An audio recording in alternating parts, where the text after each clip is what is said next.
Okay, ladies and gentlemen, since we've done Generation 1 already, let's just hop into the next review with the second Pokemon generation with Pokemon Gold, Silver and Crystal for the Game Boy Color and the remakes Pokemon Heart Gold and Soul Silver for the Nintendo DS. By the early to mid 2000s, people around the world were gearing up for the next installment of the Pokémon series, especially with the release of Pokémon the first movie, which introduced us to some of the new Pokémon that were going to be available in the next generation. In October of 2000, Americans and Aussies alike saw the release of Pokémon Gold and Pokémon Silver, although it should be noted that Japanese gamers have already had this game for almost a year before we got it. I understand that the game was made in Japan for Japanese audiences, but Pokemon Red, Blue and Yellow were a massive success worldwide.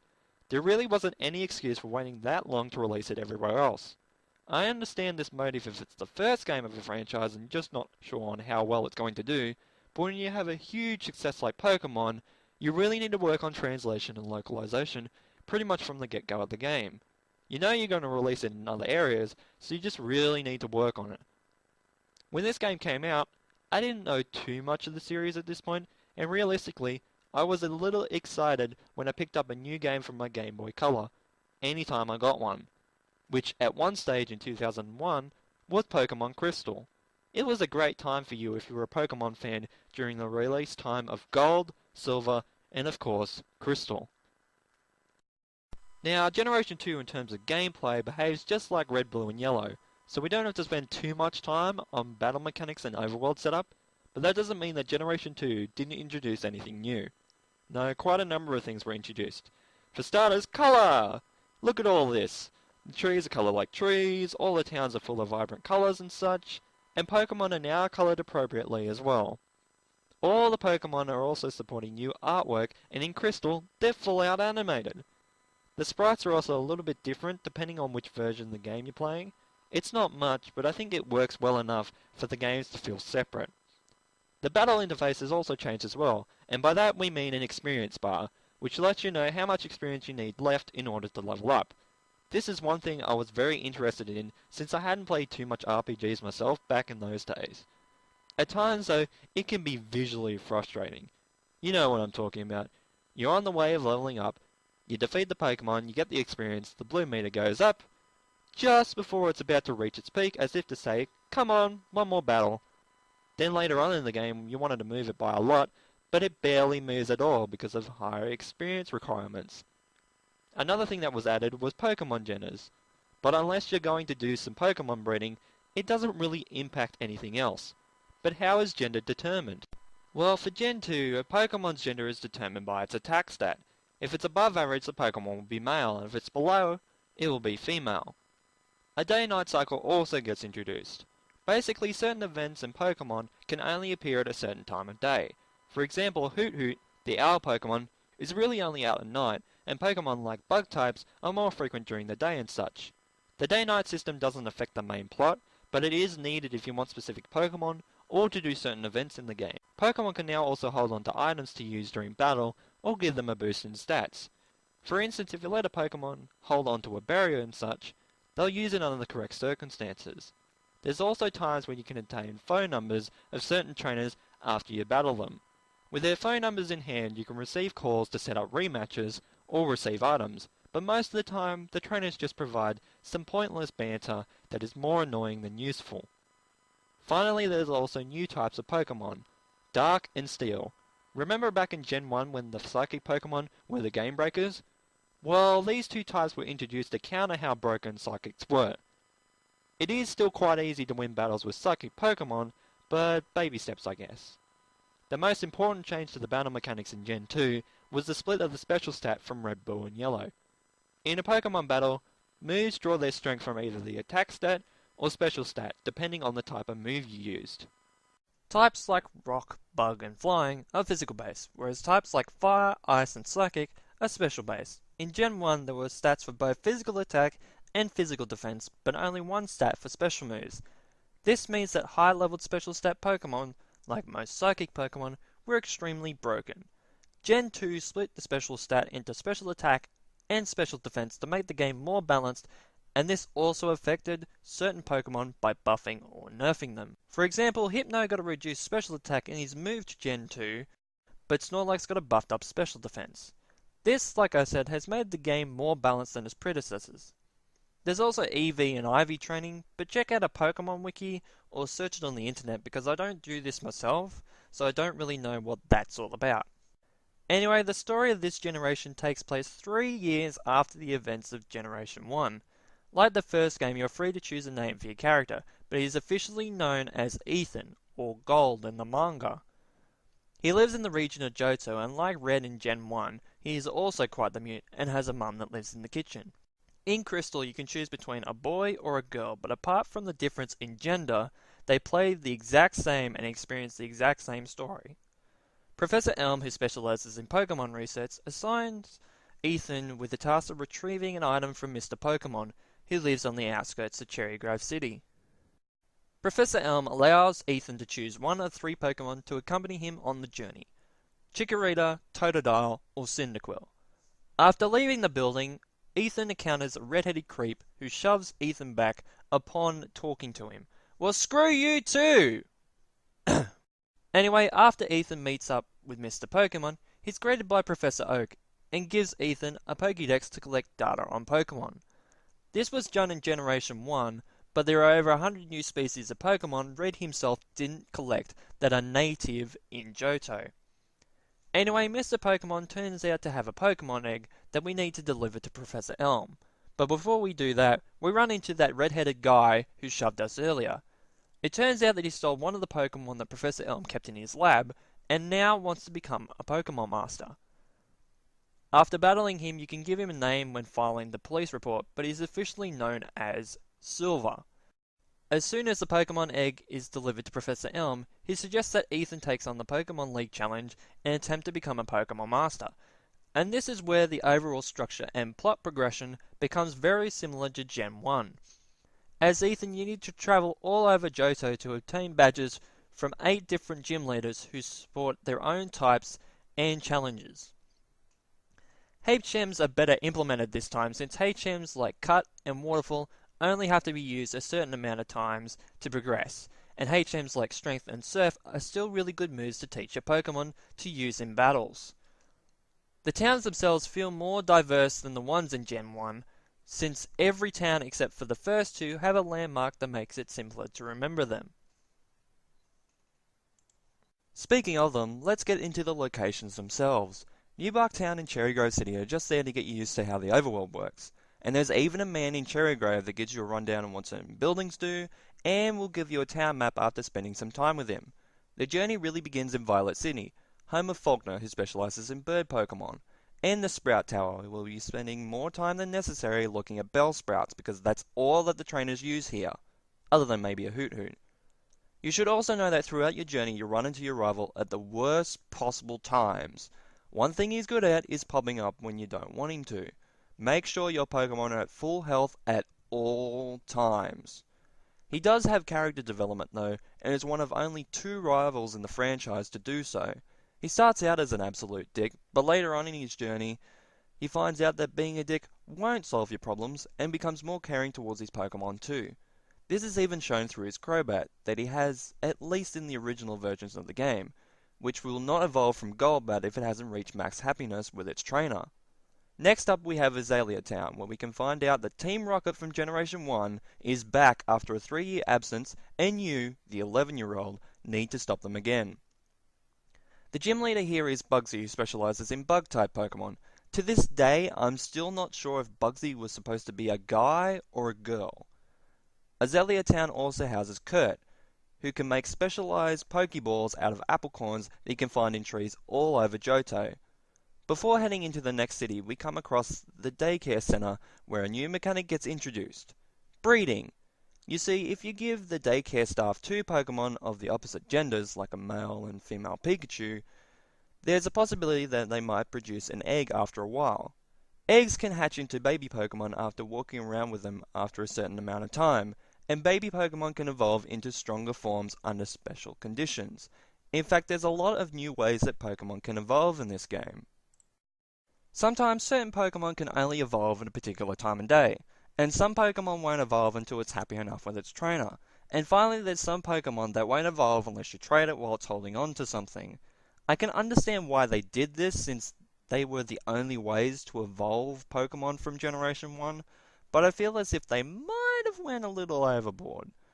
But some of these actually really kick ass, so the minor inconvenience is only really minor. Gen 4 went even further with the item held trading thing, and that made it a bit annoying, but that's then, this is now. Anyway, next is Goldenrod City where you can find the radio tower, and apparently one of the hardest gyms ever. The leader here is Whitney, who specializes in normal type Pokemon, but the one that everyone knows is a spawn of Satan himself, Miltank. The next location is Ecruteak City, home to gym leader Morty, who specializes in ghost type Pokemon. His Gengar will constantly put your Pokemon to sleep with hypnosis and use Dream Eater to heal itself. What's funny is that Morty's sprite in the gym looks like Solid Snake from Metal Gear. Well, I thought it was funny anyway. There's also a bug catching contest that happens in the park above Goldenrod on very certain days. To some, this isn't as appealing as the Safari Zone in Gen 1, and I can definitely see why that is. I'm in the middle. I found it pretty fun doing it, but it wears pretty thin after a few times. Anyway, the aim of this event is to catch the best bug. That's it. Sometimes you swear you caught a good bug Pokemon, only to be runner-up to an NPC that has the same Pokemon as you. To the left of Ecruteak City awaits Olivine City, where you can find this huge lighthouse that's powered by a single Pokemon. And that Pokemon is sick too, so it works all day and all night, even when it's sick. Anyway, the gym leader of this city, Jasmine, won't battle you until you cure the sick Pokemon. Luckily, the cure can be found in Cianwood City, south of Olivine. Here you can also face off against the gym leader Chuck, who specializes in fighting type Pokemon. When you deliver the cure to the sick Pokemon, you can finally face off against Jasmine, who specializes in the new steel type Pokemon. To the right of Ecruteak lies Mahogany Town, where Team Rocket shows up with a secret agenda once again. They decide that they want to force all the Magikarp in the Lake of Rage, just north of Mahogany, into Gyarados to use them for evil purposes, I guess? I don't know, it's never really explained why they want to do this, but we need to stop them anyway. Here is where you can encounter the Red Gyarados, therefore introducing another new concept of the series, Shiny Pokemon. Shinies are incredibly rare recolors of Pokemon. If you ever happen to run into one, catch it. The alternate color doesn't really do much, but it serves as the ultimate bragging rights amongst players of the series. In Gen 2, the Pokemon's IVs, or individual values, have to match a certain set to be a shiny. You can increase the odds of getting one with really complex breeding chains, but in the wild, the odds of finding a shiny, in Gen 2 anyway, is 1 in 8,192. After dealing with Team Rocket inside their secret base in Mahogany Town, you can battle the town's gym leader, Price, who specializes in ice types, which can be quickly disposed of by a fire type. Just saying. But it turns out that Team Rocket aren't exactly down for the count just yet. As soon as you drive them out of Mahogany Town, they immediately go and hijack the radio tower back in Goldenrod City. Here you find out that they're just trying to find their old boss from Gen 1, Giovanni, via radio signal. After you defeat them inside the tower, we have to go through the ice path to get to our last gym in Blackthorn City. The ice path is not really that bad of a dungeon, a few puzzles here and there, but nothing ball-bustingly hard. Blackthorn City isn't really something to write home about. But not only can you score your last gym badge here, but you can also talk to the move deleter, just in case you want your Pokemon to forget certain moves, or even HMs. The final gym leader is Claire, who uses Dragon-type Pokemon. This can be a long and drawn-out battle if you're not prepared, but overall, she shouldn't be that much of a problem. I mean, I beat her when I was like 6 years old, and I had no idea about type advantages except for the basic fire beats grass, grass beats water, water beats fire, and electric beats water, but that's it. So with all 8 gym badges in tow, you can now go out and catch the exclusive legendary Pokemon for this generation. This generation was also the first to feature the legendaries on the cover, which we will see for every generation after this one, so let's see who we have here. First up is Ho-Oh, who apparently from the anime summons rainbows! No, I'm just kidding. Anyway, never really had one of these, so yeah. Next is Lugia, who I also haven't had yet either, so yeah, again. Then there are some exclusives to this generation called roaming legendaries. After releasing them from the Burn Tower, Raikou, Suicune, and Entei will start roaming around Johto very randomly. If you want to catch them, you'll have to invest a lot of time, patience, Pokeballs, and even more time. Seriously, it can sometimes take forever. Not only do you have to chase them, but you can't track them with the Pokédex until you run into them for the first time, which, by the way, is at complete random. Be prepared to spend a lot of time trying to find these guys. So now that that's done, we can finally go to the Pokemon League in the Indigo Plateau. Yep, back in Kanto. See, Johto and Kanto are basically next door neighbours to make the easiest comparison, with Kanto being to the right of Johto. After going through Victory Road, it's time to face the Elite Four once again, which actually has some new faces this time. There's Will, who specializes in Psychic types, Koga from Generation 1, who still uses Poison types, Bruno also returning, who uses Fighting types, and Karen, who uses the new Dark type. This all leads to a battle between you and the champion Lance, who's taken Red's post as champ since Red's apparently God knows where. Once again, the Pokemon League is a battle gauntlet, so no Pokemon healing stations in between battles. This means you'll need to stock up on healing items, level up your Pokemon the best you can, and you should be right to get through the long road ahead. Then when you beat Lance, you get your name in the Hall of Fame, and the credits roll. But surprise, you're only really halfway there! After beating the Elite Four and then speaking to Professor Elm, you can take the SS Aqua from Olivine City and go over to Kanto from Generation 1 to explore it in its colourful 8-bit setting. Not only is Kanto pretty much structured like it was back in Generation 1, but you can also fight all the original gym leaders and win their badges as well. They even changed some of Kanto in this Generation 2, like Lavender Town's Pokemon Tower has been converted into a radio tower, and they moved all the graves of the deceased Pokemon into Mr. Fuji's house. But respect for the dead much? And even Cinnabar Island has seen some changes. All the gym leaders pack the same type of Pokemon as before, so Rock type for Brock, etc. But they are much stronger this time around. In terms of plot, there's not much other than the power plant needing restoration, and the gym leaders. But after you get all the Kanto gym badges and talk to Professor Oak back at his lab, you can go to one final area of the game, Mount Silver.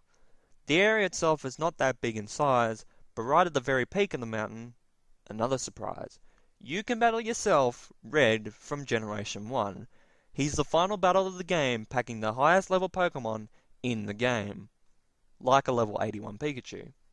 Red will mop the floor with you if you aren't ready for this battle. Anyway, you beat Red, and then the credits roll once again.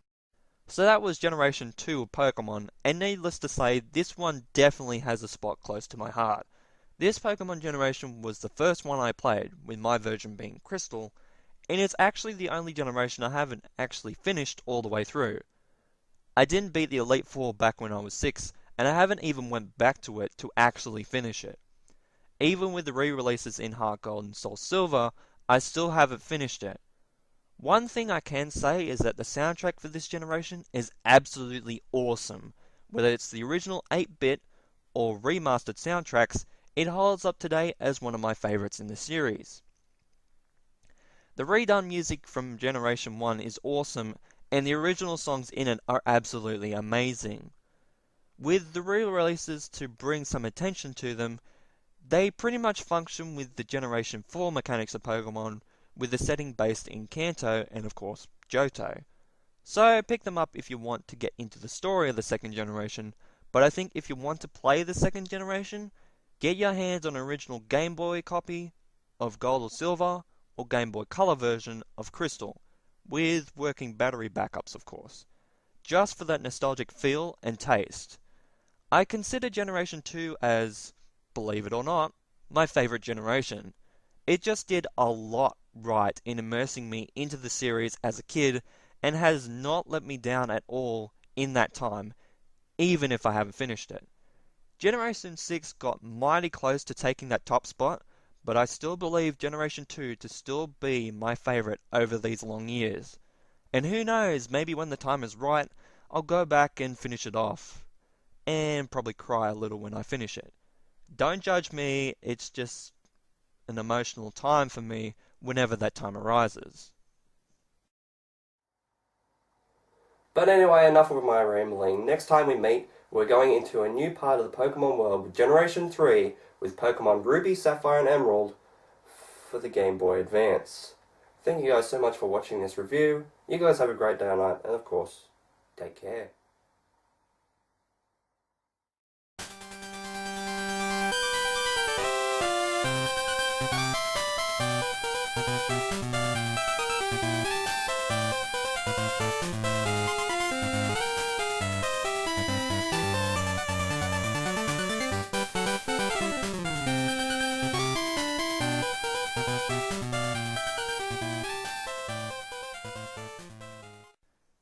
Types like Rog.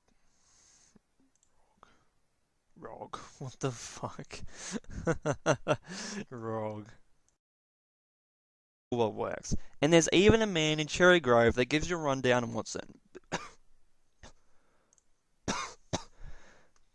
Wow, that's fucked. That's a retake.